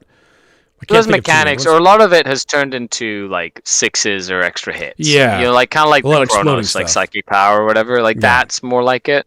So I could see them kind of like making Neurothropes actually reroll ones for psychic tests. You mean like they already do? Yeah, they could reroll all psychic tests. That would be a good change for them if they could reroll that's the ones on the dice. Jesse, I agree. If there's anything they should get, it's being able to reroll their ones with the Neurothropes. Just so that the ink isn't wasted. Like, do you know what I mean? Like, they wrote a rule. It should be viable. That's all I'm saying, right? So rules is written. I agree with you. Right. Yes, yeah, rules is written. To quote Dustin, rules as written, over intended. Correct. Yeah, right? Correct. And then he wanted intended for himself because he's a hypocrite. Anyways, no one cares about fucking NIDS except you and that one guy who asked the question. What everybody wants to talk about, or what I want to talk about, and I'm everybody that I care about, is fucking the Disciples of Be'lakor. See, the problem is I want to argue with it right now because I have more things to talk about Tyranids, but there are actually people in chat asking about it specifically. So yeah, let's talk about the fucking Disciples of Be'lakor. I will say, when there's Be'lakor on the table, there can't be any more Demon Princes, so Jesse, you gotta get out of here. That's fair too. I'm a Starling, not a Demon Prince, so I'm a fair. You're fine. That's right. So I'm actually after the first time I read Disciples of Be'lakor, I was underwhelmed. The first time I read it, I was like, "This is a lot of things I can't do for a few things that I can do." So I was a little underwhelmed at first, but I've played it twice now, and it's really good. Like really good. Like good jank in that Disciples list. Like, it's actually there's some jank. Mixing demons and Chaos Space Marines and like using all the different gods and stuff, like, and all the strats. Like there's some like that's like where the Chaos Soup comes to play. You're like, Yeah. yes, my pretties. And like Yes. jumping units out is super fun. Like, cause like for me, like the problem with 9th edition has been like I want to be aggressive, but I feel like I can't be aggressive, so I'm playing against myself. But with this army, I can be doing the right things and grabbing objectives and playing cagey. But I can be like, it would be fun to charge that thing over there. Psychic power, I'm gonna go charge that thing over there, and so I can still like have fun and the ability to just shoot out like that outside of turns 2 and 3, it's really good because now people are forced to deal with the fact that, like on turn 4 and turn 5. Well, on turn you 1, can't you stop can have sprinting. 30 bloodletters teleport up, and then literally like Go in. 3d6 charge, like bloodletter bomb turn 1. Like Yeah. better Zangors, just be like, I'm gonna pin you in your zone. Here's a bunch of bloodletters, you know. And then you can have the little horrors and have like 200 points of summoning, and have like little units of 10 or whatever, and then have them next to like a sorcerer or something, and then they auto pass morale on ones with CP, and then you just bring fucking horrors back while you're splitting them into blues Yep. and brims. Oh man, it's just there's so much jank in there where I look at that and go, Fun. there's some cool stuff in there. Now, Be'lakor is not as survivable as people think. So, like, the whole everyone's like, just throw Be'lakor with Morty and No. nothing dies. No. That's not going to happen. Be'lakor dies. Be'lakor dies very easily. Be'lakor does not like poison, and I played Yeah. Dark Yeah. Elf. Be'lakor he doesn't like definitely not guns like in general. Like he doesn't like guns. only having a 4-up invul and no save. Tough, That yeah. hurts. It hurts a lot. But he's killy. Like, you know what I mean? Oh yeah, like, no, he kills whatever he touches. Yeah, he'll Well, this is not dominate. hordes. Yeah, well, even then, still 12 attacks, not bad. Like he'll dominate. He's good. But yeah, the army itself super fun. I've been playing with a big unit of pinks and 2 units of bloodletters, which is super fun. I'm changing it to 3 units of bloodletters because that's even more fun. But You playing corn models, Jesse? as many as I could fit in. As many as I could fit in. I tried to make a blood crushers for like 45 minutes today, and I was like, there's just so many points. But yeah, no, I really like them. I think though, they're gonna be good for a bit, and then they're gonna plateau as people sort of figure out that jank. And then the Chaos Demon and the Chaos Space Marine book are gonna come out, and Disciples of Be'lakor are gonna jump way back up again because if you like, as someone who's looked at Disciples of Be'lakor looking for like hints of what's coming for Chaos, there's some interesting things that like you can take as implied from that book. Like, one, Emperor Children and World Eaters are getting their own codexes because they literally list off those 4 factions as things you can't include, and there's no reason to list off Emperor's Children and World Eaters unless they would have units that weren't included in that list that you can't take, right? So they must be getting something different, and it talks about Legion psychic powers. Specifically, there's no such thing as Legion psychic powers right now. So that might be a thing that's coming too, right? Like, or they're crazy future proofing for themselves. But yeah. Yeah. But Let's go down this tinfoil hat rabbit hole. Oh Everyone. yeah, I've been all over it. I've been conspiracy theorying quite a bit.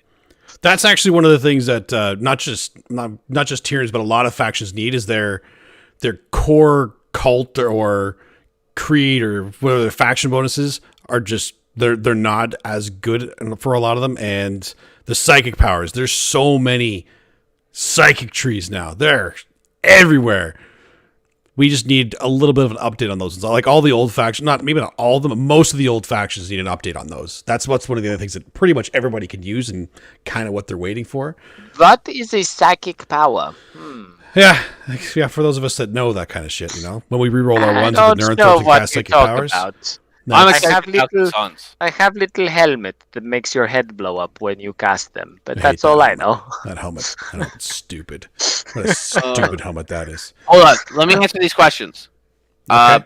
Moser, Abaddon's all but done. You guys need his base. You got to read the question too, because remember we're Oh, on- sorry. Hey Jesse, did you ever finish Abaddon? Is he still in the same state from when you streamed painted him? He's almost done. I just didn't finish his base because I didn't need him anymore. I just put him on a different base because I played him as a sorcerer. And then I'm not playing 100 and 20 blood letters. It's never gonna happen. Too many.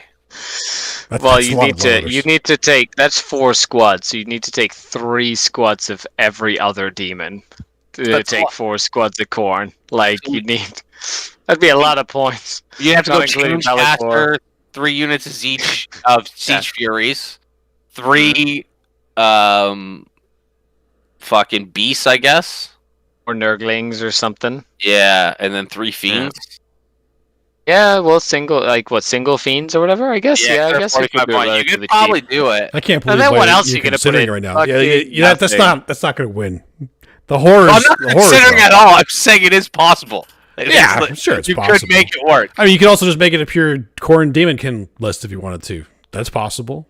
Yeah, but then you can't psychic phase them all the way across the board whenever you want. Yeah, which that's the nice part about it. So I think the bottom line is yes, Be'lakor is definitely a hidden tech. Be'lakor himself, he's really good, but he's definitely not as unkillable as people say he is. You got to play him really cagey. You got to be careful with him, or like choose when he dies. And his psychic powers, like you're probably giving him the redeploy and the hide power. So like him being able to cast those powers is actually fucking crazy important. Yeah. So like you can't just be throwing him away to go fight and have fun with, even though he is a battle, and then they just shut you down on a 5+. That's tough. That's tough. That too. But yeah, that's like the army does revolve around those two powers, right? Mm-hmm. It does, yeah. All right, cool. Well, keep the questions coming, guys. In the meantime, we're going to go to our last topic of the day, which is a very fun one because there is a super major. Oh. Yeah, super major this weekend. A super major that both Skari and I will be showcasing one day with the man, the myth, the legend, Adam Camilleri. So I'll be on Saturday. We'll be part of the Ocho. We'll be part of the Ocho. We're like co-hosting on the Ocho, boys. So that's going to be awesome. And I'll be doing Saturday. Skari will be doing Sunday. And the Falcon, I believe, is joining him on the Friday. So we're going to have some solid stream footage for you guys if you're not attending it to watch it. And they're trying a couple new things at the Lone Star Open. And I love, I'm just going to say, I love what they are trying to do with the terrain. Do I think it's going to be perfect the first time? Absolutely not. It's impossible to get it perfect the first time, but it is such a good idea what they're doing. Skari, do you want to go over kind of what they're planning on doing? Do I know what they're doing? No. Oh. I've been busy filming at Mini Wargaming for like so much the last shit. And you've been crazy busy lately. Yeah, you've been doing so much content creation. It's been really fun. It's been great. I've been loving it every minute. And then I had my second COVID shot last week, which knocked me out for a couple of days. That's gonna kick the shit out of people. It's brutal. Yeah. I literally was like, I was a zombie for like 36 hours. Like I went to bed, I woke up, I moved to the couch, woke up, moved to my bed, and then I was okay the next day. But like I literally slept for 36 hours. It was like, it's unbelievable. Anyway, so no, Dustin, to answer your questions, I don't know what the fuck's going on. Well, all I know is that it's a super major and I'm excited because it's like a big event and there's going to be some like fireworks. Yes, there will. Well, let me go over. I'm not going to go into detail about it because I think the player pack is kind of open for everybody to see anyway. But the terrain that they're going to be using at the LSO is going to be player placed to an extent. So I think there are three different table layouts that have different pieces of terrain, like the same amount of terrain for those 3 sets of tables, and then kind of repeating throughout the 100 whatever tables are going to be there. So they're still gonna have the same amount, but everyone is going to be player placed, and they put rules in the player pack of how, like, the rules of what need to be followed with your place them. So they have to be like 3 inches away from one other piece of terrain, 6 inches away from the table edge, that kind of thing. And there's some that if they have an asterisk, they can't be next to this one or that one. It seems a lot more complicated as I'm describing right now, and it's going to be complicated for the first couple of times you do it. But after I read it a few times, it is actually really, really well written and well done. The way it's going to be placed, it's going to keep the terrain very viable for any army, like because you can kind of build it to yourself. What I like the most about it, though, is it actually makes a secondary strategy with the roll off to pick your side. Because you can try and screw one side a little bit. It's still like you Wait, put so like you put the terrain down before picking sides? I would assume so. Yes, I didn't read that. I would assume you would. See, if that's the case, then you're encouraged to sort of try and make a balanced table, Yes. or gamble and then Yes. go, I'm going to try to take the better side. Which I love that. Like that. Yeah. That secondary kind of mini game at the beginning. It's awesome to me because it that's puts like relevance a in the role. 3-part minigame. You're putting pieces of terrain down, then you're deploying, Yep.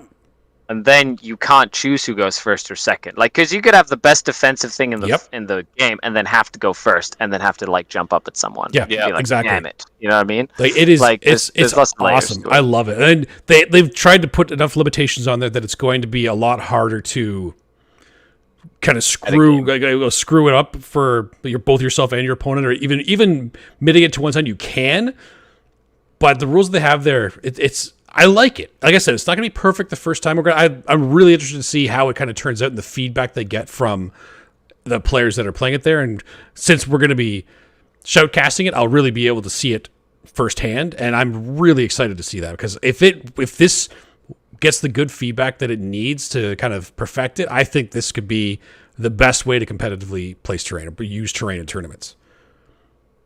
Because I love it. Yeah, like I think, player placed terrain gets a bad rep, but I think it's mostly because a terrain, for example, like Adepticon, had been the same since like 3rd edition. Mm-hmm. So like the terrain that you were placing down was like you had like one giant piece of terrain, and whoever got to place that one could fuck the other person over, like that sort of thing. Yep. So as long as it's, hey, I'm all for it, and it stops the whole I'm gonna meta game the set terrain. Yes, exactly. Right? Because you can't really build a list that goes, oh, I know exactly. Like I'm gonna call a lovely Manny Chima out, but like you can't like be like I can hide 50 whirlwinds behind this piece of terrain that shoot out of line of sight and like roll to go first and just destroy your whole army that I know has to be behind this other big piece of terrain, right? And kind of do it that way. So yeah, I think it's I'm curious. I'm curious to see what happens. Yeah, I'm excited for it. Like I said, I hope it gets, because it's not going to be perfect, but I hope it gets the feedback it needs to get to that next level, because I love how it's being done, because it's still like set terrain for each table that's split evenly with the players. It's not going to be like the old Adepticon where, like you said, one person gets the big one that can just screw up the whole table by putting it in the right spot or the wrong spot, depending on your opinion on it. So I really like how they're doing it, and I'm really excited to see how it goes. And it is going to be a massive tournament. So obviously, we're at Stud or Scrub here. We have to do a draft. We should. We have to do a draft. And we have a guest star here. So we have to do a guest star draft. So I'm going to start bringing up my BCP right now, because I need to see some of the other people that I will be pulling up my phone right now, because that's how it works. There's so many people. A lot of people here. Lone Star. There's not as many. Wants to follow along. Not quite as many big names in here as you would expect at a lot of other super majors, but there still are a number of them. There's a lot of names here. Yep.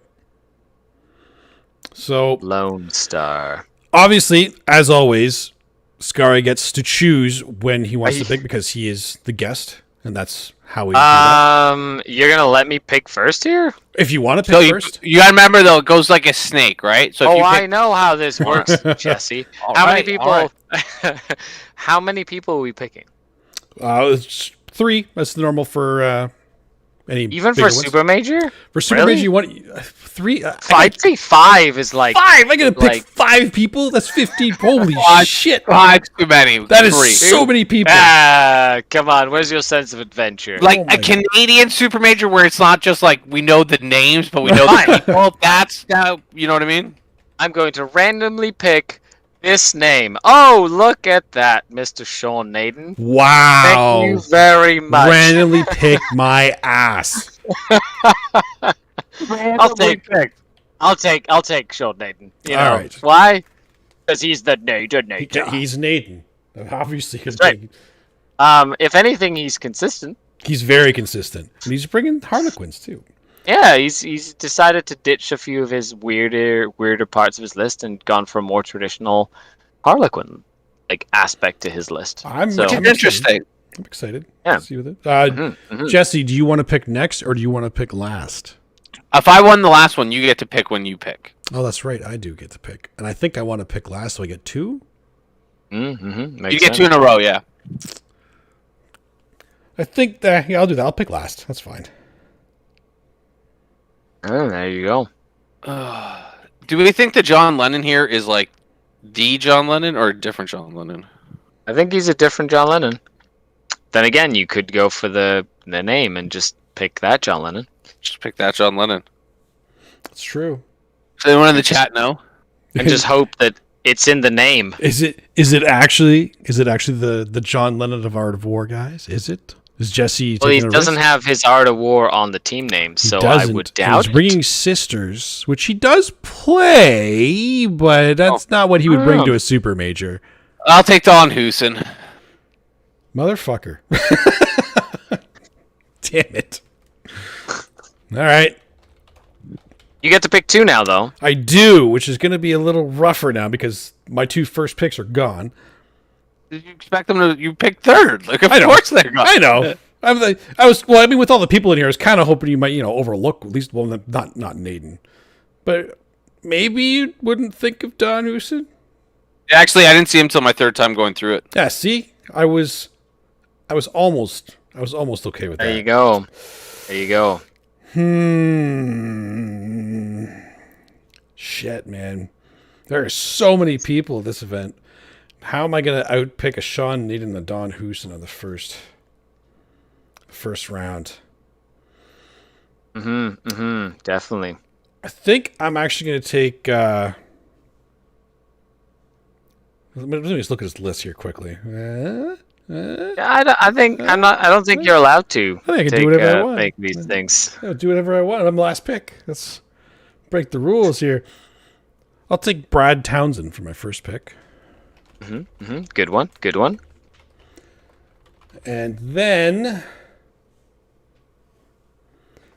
I feel like I should just double down on some Adeptus Mechanicus.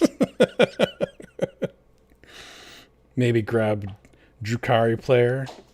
But, man, it's actually rough.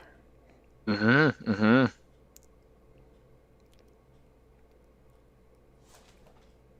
me look at these. How many of these people have Drukari and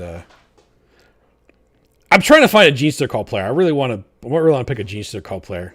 Just oh my god. If my green screen goes down soon, it's because my cat is playing. Oh my god. Did it go down? Fucking cats. What the shit? Well, that green screen is getting ruined. This makes for great radio. This makes for great radio. Everybody, I'm going to take Frankie. I wanted to take Mr. Giampapa. I'm taking Frankie. Yeah. Oh, okay. What the hell?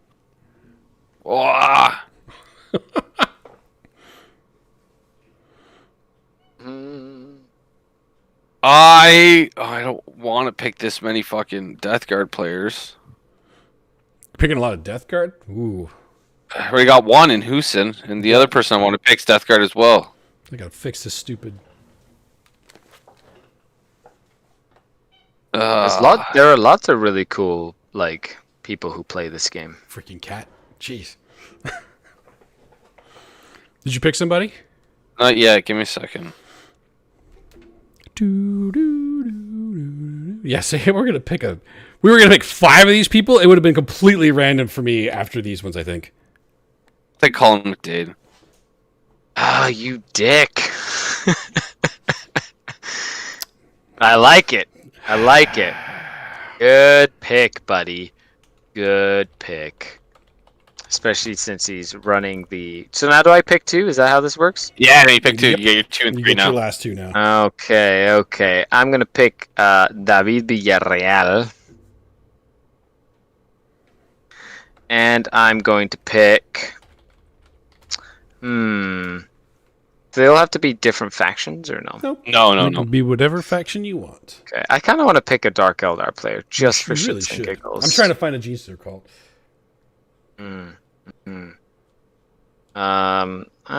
See, but like Brad Chester's not here. Like I Mhm. wish he was playing his Drukari. Let's see, one more go around here. You know, it's one of the things about doing like one of these. It's like I really enjoy these. We should post them somewhere. Or is there a way that we could get like the listeners to like chime in and pick their own little picks? Funny you mentioned that. like I'm actually a working thing? on a Stutter Scrub drafting app. Yeah. Ooh. Well, that's pretty sexy. Yeah, because like honestly, it's crazy how fun doing the draft is, and then on the weekend you care. You know what I mean? And we don't even do it for money. We just do it for just so you can be like, yeah, I picked 3 better players than you picked. Like, you know what I mean? There's no real prize or anything, but it's like, yeah, I'm better at you than picking Can't say. random people. Get wrecked. Fuck. That that really definitely does work as well. Okay, I am stumped for this last player, to be honest. Yep. You know, it's funny how there's like so many people, but you know, it's like so many people yet so few people that I know. Yeah. That's what makes becomes sense. Yeah. I'm going to pick Peyton Priest. Peyton Priest. Let me look this up. Make sure we get the. Drukari player. I liked his list. He's got the 6 Chronos in there. Oh yeah. Like a bunch of Hellions, some Raiders. Sure. Let's give him a Priest. let's throw him a bone. Peyton, you son of a gun. I'm rooting for you. All right, Jesse, Okay. your last pick, sir. I'm gonna take Michael Tempe. Michael Tempe. And Michael Tempe is the Necron player I was talking about earlier. Well, there you Right. go.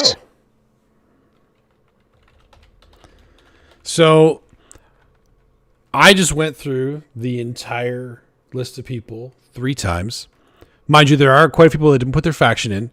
Not a single Gene Stealer cult. It's I like saw Forces crazy of the how Hive Mind. it's crazy how maligned the Gene Stealer cult Forces of the Hive Mind faction is in general. Yeah. It's kind of a shame because it has so many tools that fuck up the current meta so bad. I want to But go to people some of don't these super see it. majors. I want to go to some of these super majors to show these people, and my God, my cat is losing its mind on this green screen. What the fuck? Okay. Where did you see that Forces of the Hive Mind, Jesse? I'm looking at it again to try and Looking at the wrong tournament. There's That was a- Diogo Esperanza, who has High Fleet Kraken. That's not Forces of the Hive Mind. Sorry. That's what High Fleet Kraken. That's That might be what I Kraken. saw. That might be what I saw. That said, If there's any high fleet you want to run, it's Kraken. that said, like I was Chronos. going to say too. Yeah, that's probably what I'm looking for now is the Chronos Tyranids. I mean, I kind of want to give him credit for the Kraken, and I can't find the other ones. So you know what? I'm going to pick him because his name is close to Diogo's, and I like Diogo, and he's using Tyranids, and he's trying a Kraken list. But let me double check his list, make sure he's not. There's another High Fleet Kraken in Payne. The guy's name's Peyton Harris. It's all about the pain train. Oh, he does. Wait. Yeah, he does have a Chronos attachment in there. All right, cool. Good. He has that in there, so I will take the Diego. I like it. Diego Esparza. Hey, who knows? Maybe the table setup like changes up the meta a little bit. Maybe you know, it in terms does. of like the win rate of certain factions. You know, I know as a Dark Eldar player, if I have like bad terrain and I don't go first, I'm booked. Yeah, it hurts. What happened to picking one of your own factions the 4th pick? There's no G Stealer cult player here, too. I picked a Dark Eldar player. You did. So I picked a Tyranid. I picked Tyranid. Chaos. In fact, I actually had 2 other Chaos players I had on my list to pick. I had you know these people better than we do.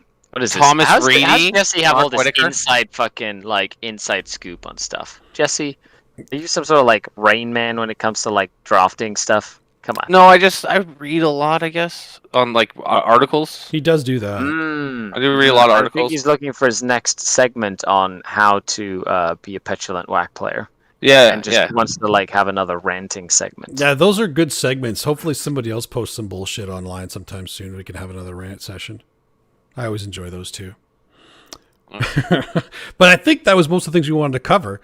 If there's any other questions in the chat before we sign off here, throw them in there because we'll talk about it. This has been quite a long podcast, so for those of you listening to it online afterwards on our regular podcast stations, thanks for tuning in the whole time. Everybody's watching live. Thanks for watching this whole time, guys. Glad you all joined us. Yeah, this is crazy. I'm glad everybody's here. So a quick little tidbit as we're waiting for the chat to potentially put questions in. Rapid fire segment. First person to answer gets extra points from the trivia thing that we did this morning. Okay, this is a special for you, okay? Special, okay. Who was the main baddie during the first war for Armageddon? The individual or the army? Who were the antagonists in the first war for Armageddon? No. Gron and the World Eaters and Khorne. Oh, I should have known that. Yeah, you definitely should have. That's right, because the Grey Knights came in and like. Yeah. All right. That's on me. He's like ready to go. Okay, ready? Name Abaddon's sword, more like the demon that lives within. That Maricon? I don't know how to say the name. Draxian. Dustin's like, get out of here. I got nothing for that. Okay, this one's for you. What are the stages of planetary invasion and digestion? The stages? Yeah, I have no idea. Nom, nom. That's How many generations of cult to get a pure strain? Ooh, that's a good question. I like that one. I hope you have the right answer because I don't. I think it's like 6 generations or something. I was gonna say 5. 4. It's like 4 or 5 generations. I thought it was 4. What is the ironic twist that each cultist faces? The ironic twist.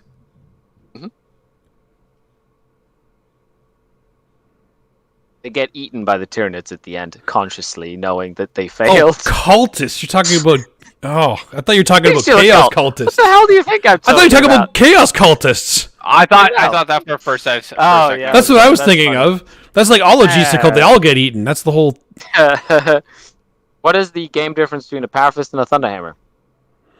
1 damage and 1 AP. Yeah. That was the fast one. You got that one good. Because that's something that's in the game that's competitive. I know that. The fluff shit, I ain't got. I don't know that shit. Why is the, quote, player board edge important? For reinforcements, for deployment, things hanging off the edge too. It's not always hand in hand with deployment.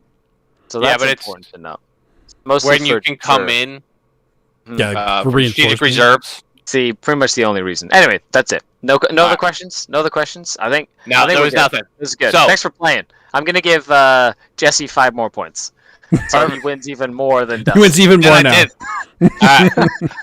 Thanks for listening to everybody. Also, thanks for supporting us through 100 of these. Thank you, Skari, for coming on to this. This was awesome. Yeah, really thanks for appreciate having me. Good job with the Stutter Scrub podcast. This is an iconic fucking podcast, and it's a pleasure to be a part of it. So, it's all me. You're welcome for carrying you for 100 episodes, Dustin. Yeah, thank God you're here. You're welcome. I'll wait for you to post this afterwards because we all know that you do that. You're welcome to everybody listening for being able to listen to me for over 100 episodes. You know what? I don't even need to be fired. I quit. No, but truly, we really do appreciate it. So, if you'd like the podcast and you'd like to support us, follow, subscribe, do all of those things. Leave us a review, 5-star preferred. If not, just let us know why. You can also find us on Patreon. Just search Stud or Scrub. You can find us on Facebook. Search Stud or Scrub. And yeah, I nailed it. And I'm going to let Skari tell you, even though you know, but I'm going to tell you all the places you can find him and all the amazing work he's been doing lately. Thank you. I'll let you close out the show again for your show. You can just find me on YouTube at Scotcast. I've been doing a lot of work with Mini Wargaming.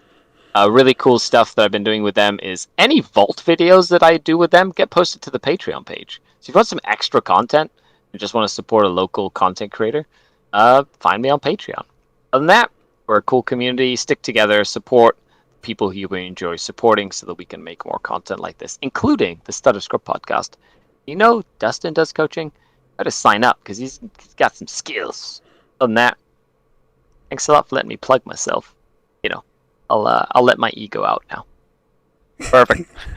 So yeah, thanks everyone, and Skari nailed it. Here's 100 more, guys.